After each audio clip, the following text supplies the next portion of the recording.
میرا خیال ہے ہم زیادہ چیزیں اچھی کر رہے ہیں بیٹے. پہلی چیز جیسے میں نے آپ کو بتایا تھا کہ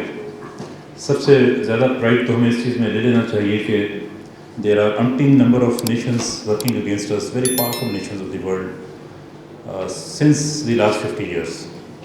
1971 میں جب پاکستان کا بٹوارا ہوا تھا تو آپ کو پتہ ہے کہ آبادی کے لحاظ سے جو زیادہ بڑا حصہ تھا دیٹ became بنگلہ دیش. سو فار آل پریکٹیکل پرپزز لوگ کہہ رہے تھے کہ پاکستان ختم,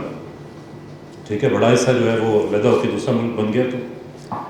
لیکن آپ لوگ ختم نہیں ہوئے, آپ لوگوں نے اس کے بعد بھی ورلڈ چیمپئن شپ جیتے ہیں. آپ نے اسی طرح سے جس طرح سے پہلے آپ کرکٹ اسکواش, بلکہ اس کے بعد آپ نے اسکواش بھی جیتا, سنوکر بھی جیتا, اس سے پہلے صرف کرکٹ اور ہاکی چل رہے تھے. تو 1979 کے جو دو بڑے ایونٹس ہیں جس میں ساری دنیا تبدیل ہو گئی, 20 تو ملک آزاد ہوئے, نئے ملک بنے جو پہلے نقشے پہ ہوتے ہی نہیں تھے ان کے آفٹر میتھ میں. اور وہ شکر گزار نہیں ہیں ان سے, ورنہ پاکستان کا شکریہ ان کو ہر سال کرنا چاہیے آ کے یہاں پہ, بیکاز وہ پاکستان کی وجہ سے, ہماری ایفرٹ کی وجہ سے, اگر ہم اس وقت افغانستان کے ساتھ نہ کھڑے ہوتے جب کوئی افغانستان کے ساتھ کھڑا نہیں ہو رہا تھا انکلوڈنگ امریکہ, تو یہ کبھی بھی نہ ہوتا. لیکن ہوا, اور ہم نے الحمدللہ جیسے بھی اچھا برا جیسا بھی تھا,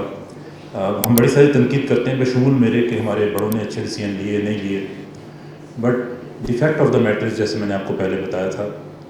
کہ this is 2021 and we are here, we are alive, we are well. الحمدللہ کچھ تو ہمارے بڑوں نے ٹھیک کیا ہے. تو پھر میں آپ کو پرسیپشنس کی باتیں بتاؤں گا. میں چونکہ کرائم کو فالو کرتا رہتا ہوں بیکاز میرا کام ہے تھوڑا سا اس کو دیکھنا. ابھی کراچی کا اتنا شور مچتا ہے کہ یہاں پہ کرائم بہت زیادہ ہے, تو کسی ملک نے اس کو 3rd ٹیئر میں رکھا ہوا ہے, کسی نے 4th ٹیئر میں, اور کبھی وہ ایڈوائزری آ جاتی ہے کہ ابھی کینیڈا کے اندر, ٹورنٹو کے اندر آپ کو پتہ ہے کہ وہ پاکستانی فیملی کے ساتھ کیا ہوا. اس کے بعد کل اگین ایک واقعہ ہوا جس میں ایک پاکستانی کی داڑھی انہوں نے کاٹ دی اور اس کو مارا پیٹا, اور وہ اگر یہی کام کراچی میں ہوا ہوتا تو ابھی تک کراچی موسٹ